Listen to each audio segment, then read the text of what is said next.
안녕하세요 여러분. 노마드와 함께하는 미술사 이야기 미켈란젤로 두 번째 시간입니다. 제목을 이렇게 잡아봤습니다. 불굴의 미켈란젤로. 자, 그는 절대 쉽지 않은 삶을 살았습니다. 그러기에 남다른 의지가 필요했겠죠. 특히 그의 작품을 필요로 하는 고객들이 권력자들이겠죠. 권력자들의 변덕스러움으로 그는 정말로 많은 고생을 하게 되는데요. 그런데 오히려 그럴 때마다 그는 기념비적인 작품, 명작으로 그 어려움에 반응을 합니다. 자, 그 모습들을 구체적으로 한번 살펴보겠습니다.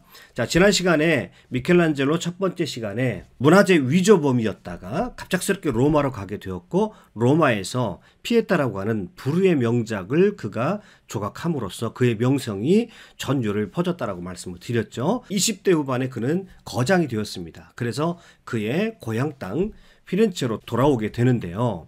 그런데요, 그 피렌체의 두오모 대성당이 있죠. 그 대성당의 작업장에는요, 수십 년째 버려진 대리석 하나가 있었습니다. 5.5m짜리 거대한 대리석이었는데요. 별로 질이 고르지 못해서 조각의 재료로 적당하지 않다고 두 번씩이나 퇴짜 맞았던 대리석이었습니다. 1463년 미켈란젤로가 출생하기 11년 전에 아고스티노 디 두치오라는 사람이 대리석을 보게 되었는데요. 그 대리석으로 나는 뭘 만들지 모르겠다라고 해서 한번 퇴짜를 맞았습니다. 자, 그런데요, 또 1476년 안토니오 로셀리노라고 하는 조각가가, 즉 미켈란젤로가 한 살 때인데요, 어떤 조각을 해보지 않겠느냐는 제안에 또 그도 역시 나는 이것으로 아무것도 만들지 못하겠다라고 거절했던 그런 대리석이었습니다. 심지어는요, 이 대리석이요, 다빈치에게도 의뢰가 왔었다라고 합니다. 근데 이 다빈치도요, 원래 조각에 대해서 굉장히 부정적인 견해를 가지고 있었을 뿐만 아니라 그도 역시 이것을 가지고 나는 무엇을 만들지를 떠오르지 않는다라고 해서 이 버려진 대리석은 아무한테도 선택받지 못했습니다. 그런데 26살의 젊은 거장 미켈란젤로가 이 대리석에 영감을 불어넣고 생명을 불어넣기로 작정한 것입니다. 그리고 그가 약 3년 동안의 기간을 걸쳐서 놀라운 작품, 우리가 피렌체 가면 누구나 다 보고 오는 이 다비디상이라고 하는 놀라운 조각을 그는 만들어냈던 것입니다. 자, 이 5m짜리의 거대한 조각의 모습을 보십시오. 너무나도 아름다운 조각 작품이라 할 수 있겠는데요. 이 작품은요, 도나텔로의 청동 다비드상과 자주 비교가 되지요. 자, 도나텔로의 청동 다비드상에 대해서도 한번 제가 말씀을 드렸는데요. 도나텔로의 청동 다비드상은, 자, 성서에 보면 다비드가 골리앗을 무찌를 때가 10대 초반이거든요. 자, 그래서 10대 미소년의 모습을 그대로 간직하고 있습니다. 그런데 미켈란젤로의 다비드상을 보게 되면요, 소년이 아니라 청년 다비드로 조각을 해놓은 것을 볼 수가 있습니다. 그의 눈을 보시죠. 아주 부릅뜬 눈을 하고 있습니다. 결의를 다진 듯한 그런 눈빛을 하고 있고요. 무엇인가를 냉철하게 쏘아보고 있죠. 자, 그의 눈빛을 보게 되면 눈동자에, 지금으로 보면 하트 모양인데요, 이제 불꽃처럼 불타는 듯한 그런 눈동자의 모습을 하고 있습니다. 자, 이것은요, 다윗이 골리앗을 물리친 장면이 아닙니다. 이 도나텔로의 청동 다비드상은 다윗이 골리앗을 죽이고, 자, 그의 머리를 바라보는, 골리앗의 머리를 바라보는 그런 장면입니다만은, 미켈란젤로의 다비드상은요, 골리앗과 맞서기로 작정을 하고 용기와 불굴의 정신을 가지고 거인 골리앗 앞으로 나아가는 다윗의 그 순간적인 용기를, 내면적인 다윗의 용기를 겉으로 형상화시킨 것이죠. 그러니까 성서의 내용을 그냥 있는 그대로 해석한 것이 아니라 성서의 내용을 바탕으로 해서 당대의 현실 속에서 새롭게 다윗을 해석해낸 것입니다. 어쩌면 저는 이 다비드상을 알아보면서요, 그 당대의 어떤 필요를 맞추기 위해서 그가 다윗에 대해서 새로운 해석을 한 것입니다만은, 어쩌면 이것은 미켈란젤로의 마음이 아니었을까라고 하는 생각도 하게 됩니다. 세상에 대해서 예술가로서, 조각가로서 그의 내면에서 흘러나오는 에너지, 그의 예술론의 상징이 아니었을까, 그의 마음의 모든 예술론들이, 뜨거운 열정들이 다비드상으로 나타난 것이 아닐까, 저는 이런 생각을 해보았습니다. 왜냐하면 그는 그 이후 절대 평탄한 삶을 산 것이 아니었기 때문에 그렇습니다. 그의 마음에 이런 열정이 없었다면 절대로 뛰어난 예술가로서의 삶을 이어나갈 수 없었다고 보아지기 때문에 저는 그렇게 이 다비드상 속에서 결연한 의지, 뜨거운 열정 이런 것들이 미켈란젤로를 위대한 최고의 조각가로 만드는 것이 아닌가라고 하는 그런 생각을 하게 되는 것입니다. 자, 오늘 이 영상을 여러분 끝까지 들으시면 제가 왜 이 말씀을 드리는지 이해하게 될 수 있을 겁니다. 이 조각이 완성되었을 때요. 이 다빈치상이 완성되었을 때 1504년에 이 조각상의 설치 장소에 관한 토론회가 따로 열렸다라고 합니다. 자, 그 당시에 메디치가가 또 물러가고요. 사보나롤라라고 하는 기형적인 독재자가 한동안 통치를 했었고요. 새로운 공화정이 성립을 했습니다. 그래서 새로운 공화정의 정신을 기르기 위해서, 그리고 당대에 밀라노와의 어떤 전쟁의 분위기가 있었는데 그런 위기 상황에서 시민의식을 고취시키기 위해서 공화정의 상징인 베키오 궁 앞에 시뇨리아 광장에 이 다빈치상을 세웠다고 합니다. 조르지오 바사리라고 하는 그 당대에 예술가 열전을 쓴, 르네상스 예술가 열전을 쓴 바사리가 이렇게 말을 합니다. 이 작품을 보고 나면 누구도 다른 조각 작품을 보고 싶지 않아질 것이다 라고 이렇게 극찬을 하게 되는 것입니다. 자, 그런데요, 미켈란젤로의 삶을 쭉 살펴보게 되면 이 시기가 미켈란젤로에게는 가장 자유롭고 자신의 명성을 누리면서 존중을 받으면서 살았던 거의 유일한 시기가 아닌가라고 생각이 들 정도입니다. 또 이 시기에 제가 다빈치 영상에서 말씀을 드렸습니다만은 다빈치와 이 미켈란젤로가 그림으로 세계 대결을 벌였던 그런 시기이기도 하지요. 그러나 그에게 주어진 이런 조각가로서의 명성은 그에게 존경만 또는 그에게 명예만 가져다 준 것이 아니었습니다. 그가 가지고 있는 그 조각가로서의 명성 때문에 사실 어떻게 보면 역설적이게도 권력자들에게 표적이 되어 있습니다. 그래서 그는 그 권력자들의 변덕스러움 때문에 너무나 많은 고통을 겪게 되는데요.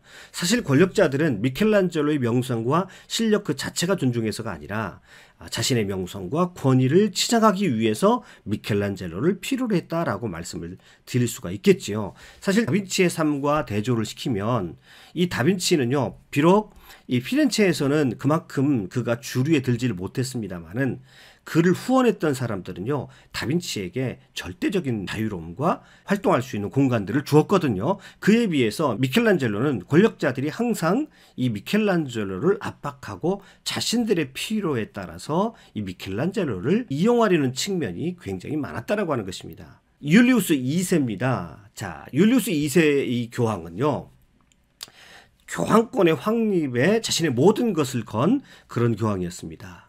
이 율리우스 2세가 등극하기 이전의 상황으로 조금 더 역사를 되돌려 보면요, 우리가 역사책에서 배우는 아비뇽 뉴스라는 교황권이 황제권에게 눌리는 그런 시기를 겪게 되는데요. 자, 그러면서 유럽에서 뭐 여러 명의 교황이 난립을 하고요, 교황권이 땅에 떨어졌던 그런 시기죠. 그런 배경 속에서 이 율리우스 2세라는 분이 교황이 되는데요. 이 교황이 된 이후에 교황권을 확립하기 위해서 이탈리아의 도시들을 무력으로 정복하는 것도 서슴지 않았던 그런 강성 교황이었습니다. 그리고 왕의 권위를 높이기 위해서 대형 건축과 예술의 돈을 쓰기로 마음을 먹었습니다. 자, 그래서요, 이것이 소위 16세기 초 로마의 르네상스의 계기가 됩니다. 15세기 르네상스다 그럼 아무래도 피렌체가 중심이겠죠. 메디치가의 후원을 받아서 15세기 르네상스의 꽃이 피렌체에서 피었다고 한다면 16세기에 들어가면 메디치 가문이 좀 주춤하게 됩니다. 힘을 잃어가면서 16세기 초 르네상스는 로마로 오게 되는데, 이 로마의 율리우스 2세 교황이 예술가들을 불러 모아서 로마에서 르네상스의 꽃이 또 피게 되는 것입니다. 자, 16세기 초 르네상스, 그러면 이제 로마에서 꽃피게 되는데요. 율리우스 2세가 자, 당대에 뛰어난 예술가들을 불러 모으기 시작합니다. 자, 건축가 브라만테를 불러서 성 베드로 성당을 짓게 하죠. 그 다음에 조각가 미켈란젤로를 부릅니다. 또 한 명의 천재 화가 라파엘로를 부르죠. 당대의 뛰어난 천재들이 다 로마로 교황의 부름을 받아서 오게 되는 것입니다. 자, 지금 이 장면은 이제 브라만테가 교황에게 성 베드로 성당의 설계도를 보여주는 그런 장면이죠. 그리고 미켈란젤로에게는 율리우스 2세가 자신의 영묘, 자신의 무덤의 조각을 맡기는데요. 이때 미켈란젤로는 상당히 의욕을 가지고 임합니다.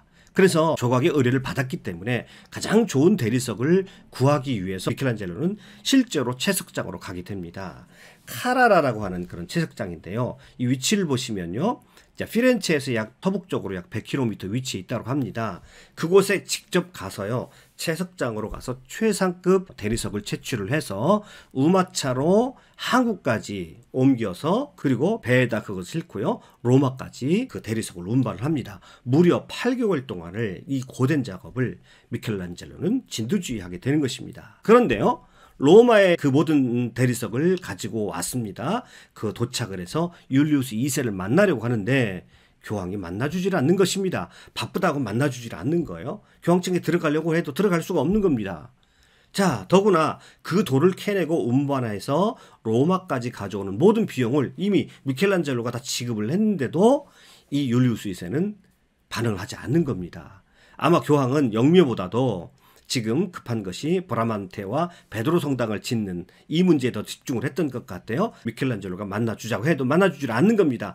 자, 미켈란젤로가 8개월 동안을 그 모진 고생을 하면서 돌들을 캐내가지고 여기까지 왔는데 교황이 만나주지도 않자 열이 받았습니다. 화가 나서 그냥 피렌체로 아무 말 없이 돌아가 버립니다. 또 이 소식을 들은 교황은요 노발대발합니다. 위에서 말씀드렸던 대로 율리우스 2세는 교황권을 확립하고자 전쟁도 불사하는 그런 강력한 교황인 거죠.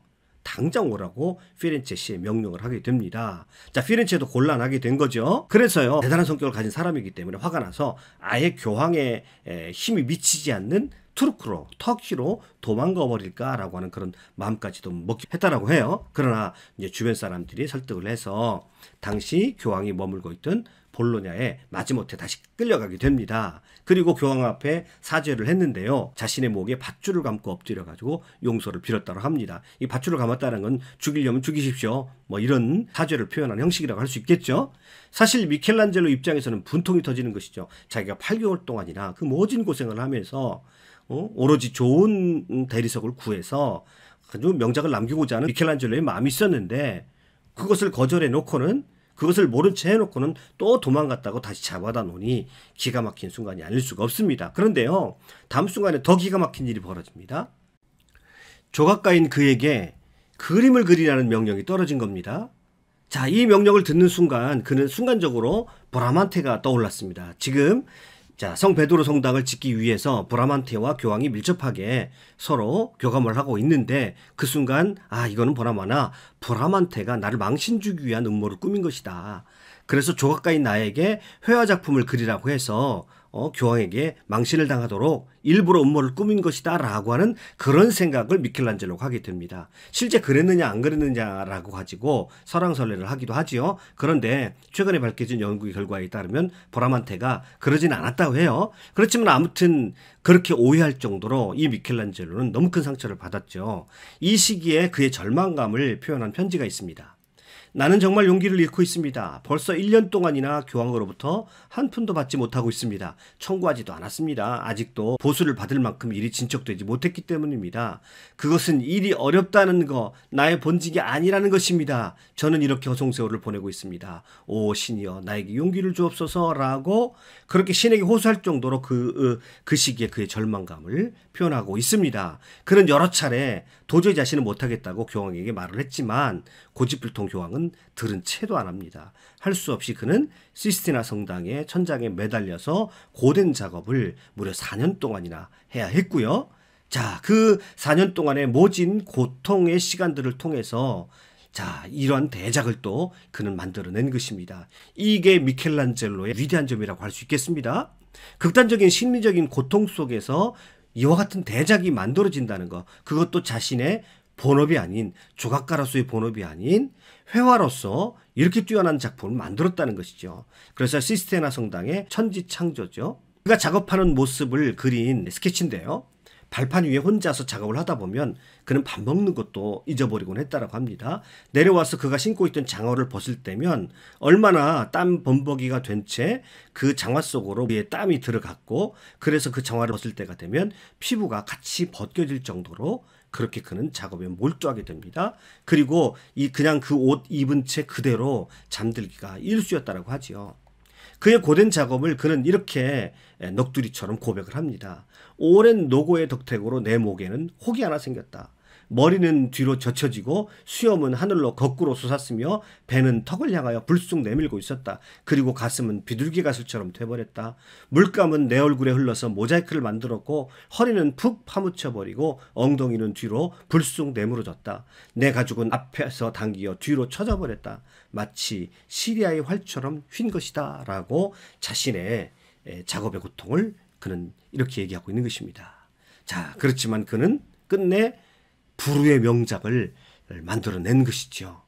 시스테나 성당의 천장벽화의 내용입니다. 이 천장벽화는요, 자, 사방에 구약의 선지자들의 그림을 그려놓고요, 그 가운데 천지창조 장면을 그려놓습니다. 그 핵심에 바로 신이, 하나님이 아담을 창조하는 장면을 그려놓은 것입니다. 르네상스 시대의 꽃봉오리라고 할 수 있겠죠. 우리가 르네상스의 절정에 올라있는 작품들을 보게 되면요, 자, 르네상스의 정신과 시대의 정신을 가장 적절하게 표현해 놓은 것을 볼 수가 있거든요. 가령 다빈치의 모나리자 같은 작품도요, 르네상스 예술의 아주 꽃봉오리라고 할 수 있겠는데, 오늘 여기서 시스티나 성당의 천장벽화 그 가운데서 우리는 르네상스의 꽃봉오리 하나를 또 만날 수가 있는 것입니다. 아주 유명한 장면이죠. 영화 E.T.에서 이 장면을 따가기도 했습니다마는, 자, 신의 형상으로 창조된 아담이 신으로부터 자, 생기를 부여받는, 그래서 인간으로서 탄생하는 그 장면을 묘사를 하고 있는데요. 인간의 위상이 얼마나 대단한 것이냐, 이것을 표현하기 위해서 어디까지나 르네상스는 휴머니즘의 바탕을 두고 있거든요. 그래서 르네상스적인 휴머니즘을 이 작품 속에서도 표현하고 있는데요. 그럼 인간의 위상, 휴머니즘을 표현하기 위해서 신의 모습을 인간의 모습으로 그려놓은 것입니다. 상대적으로 인간이 얼마나 위대한 존재라고 하는 것을 이 미켈란젤로만의 방식으로 아주 창의적으로 표현해냈다라고 하는 것입니다. 여기서 우리는 르네상스의 또 다른 위대한 정점에 올라서 있는 작품을 발견하게 되는 것입니다. 과연 천재다운 발상이라고 하지 않을 수 없습니다. 아까 다비드상에서 제가 말씀을 드렸죠. 이 다비드상이 그렇게 눈을 부릅뜨면서 인간의 마음 가운데 있는, 다윗의 마음 가운데 있는 그런 결연한 의지와 용기를 표현해 놓았는데, 사실은 이 미켈란젤로의 마음속에 있는 이런 불굴의 의지가 없었다고 한다면 이런 작품은 도저히 나올 수가 없었던 것이죠. 율리우스 2세가 1513년 사망을 합니다. 그의 뒤를 이어서 교황이 된 사람이 레오 10세인데요. 이 사람은 메디치가의 사람입니다. 그 유명한 로렌조 데 메디치 아들이에요. 사실은 종교개혁사에 보면 이 교황으로부터 말미암아서 종교개혁, 즉 루터의 종교개혁이 직접적으로 이제 시작이 되게 되는데요. 이 사람이 발부했던 면죄부 판매 때문에 종교개혁이 일어나기도 하는데요. 레오 10세는요, 미켈란젤로가 어린 시절에 메디치가에서 살았었거든요. 그때 같이 뛰어놀았던, 한 집에서 살았던 바로 그 사람입니다. 그러니까 메디치가 출신이니까 이 사람이 교황이 되어서 자신의 가문의 성당인 로렌초 성당의 파사드, 그러니까 성당의 앞부분을 다시 재건축하기로 하고 미켈란젤로에게 그것을 의뢰를 합니다. 자, 그래서 미켈란젤로는 모형까지 만들었습니다. 그리고 돌로 만들려고 작정을 했으니까, 자, 미켈란젤로가 다시 돌을 구하기 위해서 채석장으로 가야 됐습니다. 그런데 먼저 있었던 그 채석장으로 가면 좋은데, 먼저 돌을 구했던 카라라가 아닌 그곳으로부터 30km 떨어진 메디치가의 소속인 사라베차산에서 돌을 구하라고 하는 것입니다. 자, 이번에도 미켈란젤로는요, 채석장으로 가서 돌을 운반해 와야 했습니다. 자, 이번에는요, 바다가 아닙니다. 육지로 이동해 와야 합니다. 이 바다로 가는 것보다 더 힘든 과정이죠. 자, 돌을 캐고 그것을 운반한 모든 과정을 이 미켈란젤로는 진두지휘해야 했습니다. 그 고통은 이루 말할 수가 없었겠죠. 그런데 그 돌을 피렌체로 가지고 왔습니다. 다 가지고 왔는데 1518년 계획 자체가 또 취소되어 버린 겁니다. 대신 레오 10세는 이번에는 메디치 예배당의 건축과 조각을 맡기는 겁니다. 얼마나 기가 막힌 일입니까? 자, 이번에는 그나마 다행스러운 것이 벽화를, 그림을 그리라고 하는 것이 아니라 조각을, 이제 신성구실이라고 하는데요. 신성구실의 건축과 조각을 그에게 맡기는 것입니다. 기가 막힌 것이죠. 익숙하게 많이 보시는 피렌체의 장면이죠. 여기 두오모 대성당이 있습니다. 그리고 이쪽에 보면 산 로렌조 성당이 있습니다. 메디치가의 이제 가문의 성당이라고 할 수 있겠는데요.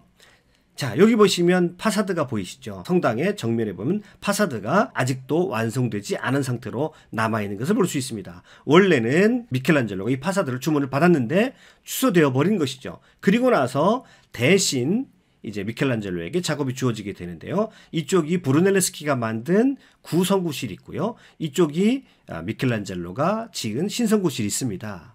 자, 그래서 미켈란젤로의 불후의 명작이 또 이 가운데 탄생을 합니다.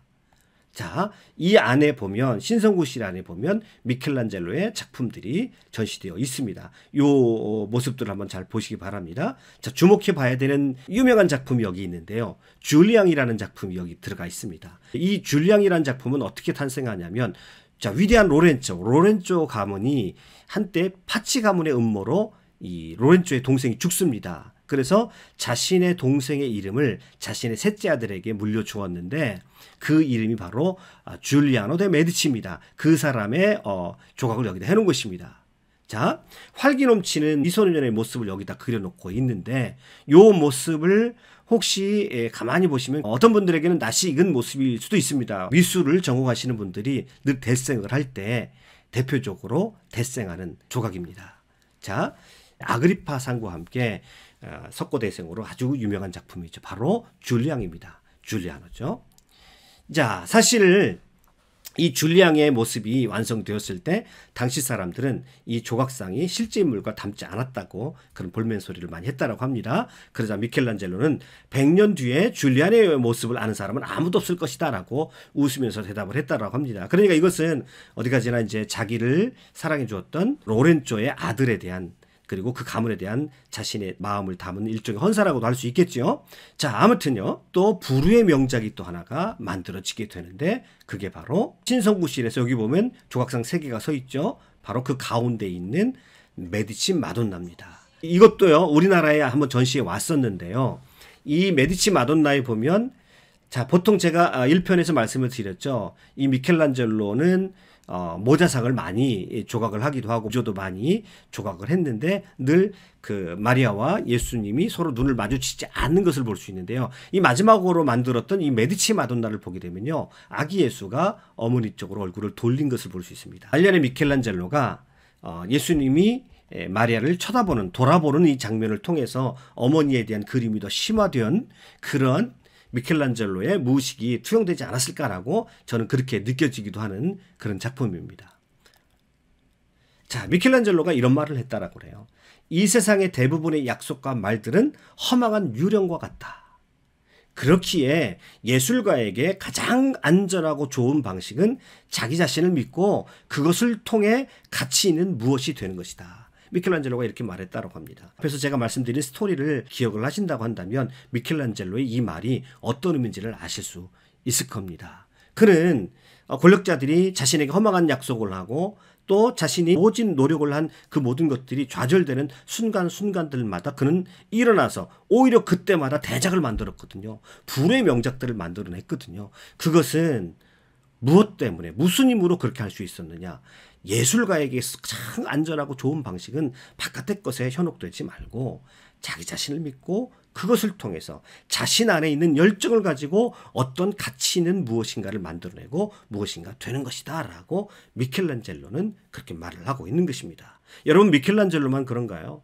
오늘 우리가 세상을 살아갈 때도 허망한 유령과도 같은 말들이 많이 떠돌지요. 때로 우리가 그것을 믿고 따라가다가 좌절하기도 하고 절망하기도 합니다만은 세상을 살아갈 때 우리가 어떻게 살아가야 할 것인가라고 하는 그것을, 거짓 약속들과 말들이, 신뢰할 수 없는 말들이 난무하는 세상 속에서 우리가 어떻게 살아가야 할 것인가라고 하는 그런 문제 앞에서 우리에게 답을 주는 것과 같은 미켈란젤로의 어록이라고 할 수 있겠습니다. 자, 미켈란젤로가 그런 고통 속에서 자기 자신의 열정으로 위대한 작품을 만들어냈다라고 하는 것을 다시 한번 상기하면서 오늘 여러분 자기 자신 안에 내적인 열정을 믿으면서 또 이 번잡한 시대를 살아나가시는 여러분 되시길 바랍니다. 자, 끝까지 강의 들어주셔서 대단히 감사합니다. 수고하셨습니다.